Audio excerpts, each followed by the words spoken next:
I am very delighted that you managed to make time to come in this afternoon and join us in the quest of building our continent. But I'd like for you to understand where we come from when we are talking about corporate citizens of Africa, when we are rallying around our companies so that they can grow their businesses driven by social impact and environmental considerations. There's a difference between the Homo sapiens and other species.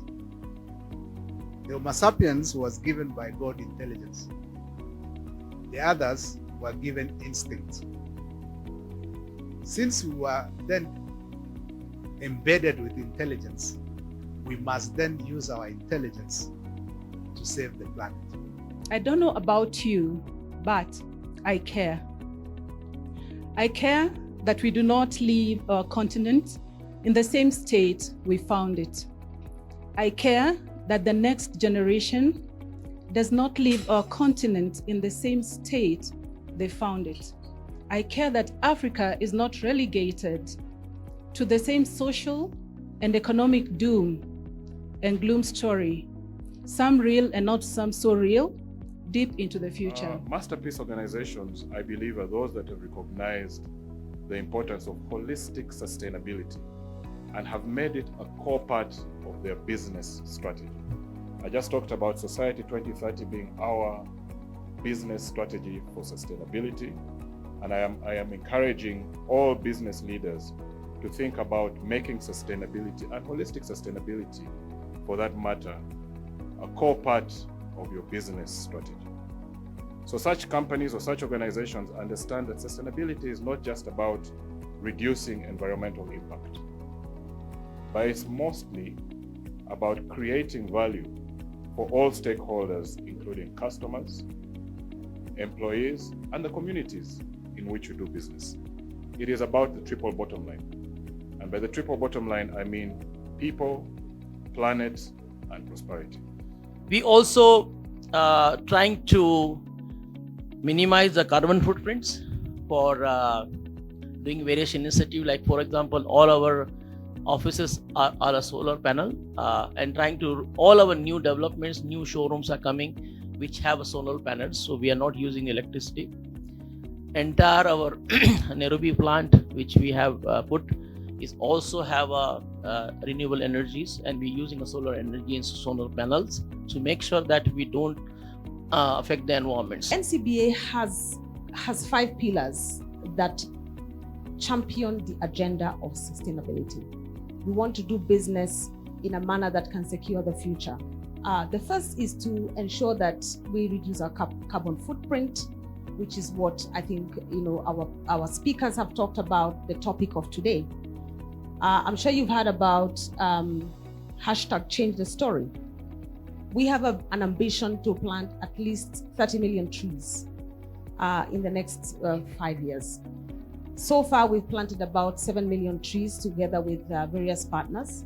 We are committed to make sure that we reduce our carbon footprint through that initiative.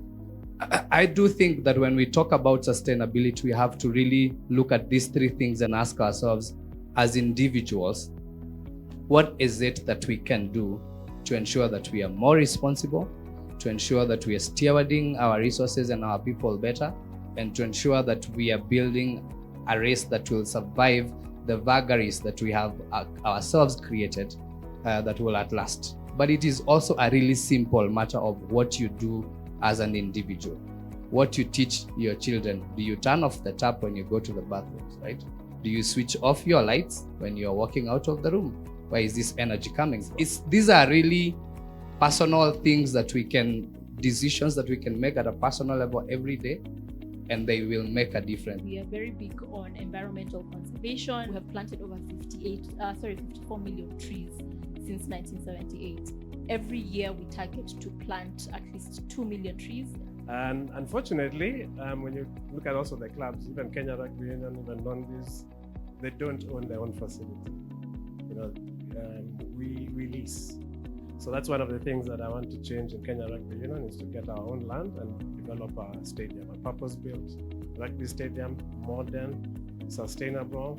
I think the power of sustainability for as a whole for the continent and for the world is going to lie in collaborations. We are financial institutions. We are not experts in all areas, but through collaborations and partnerships, we are able to transverse this big animal that is called sustainability. So for us, actually, and I'm happy that you asked that question, we really are powered by partnerships. Now, what is Kenya's forest cover? Because biodiversity is both plants and animals, the two of them. If you have been to Kakamega Forest, that's the definition of a forest. The only remnant of tropical forest in Kenya is Kakamega Forest. Kenya's forest cover is only 2%. And it is concentrated in a few counties. Now, Mau is literally on its last legs. If you project at the rate at which it's being consumed by the communities around it, I guarantee you, by 2050, there will be no Mau forest. I guarantee you, I swear, at the rate at which it's being exploited.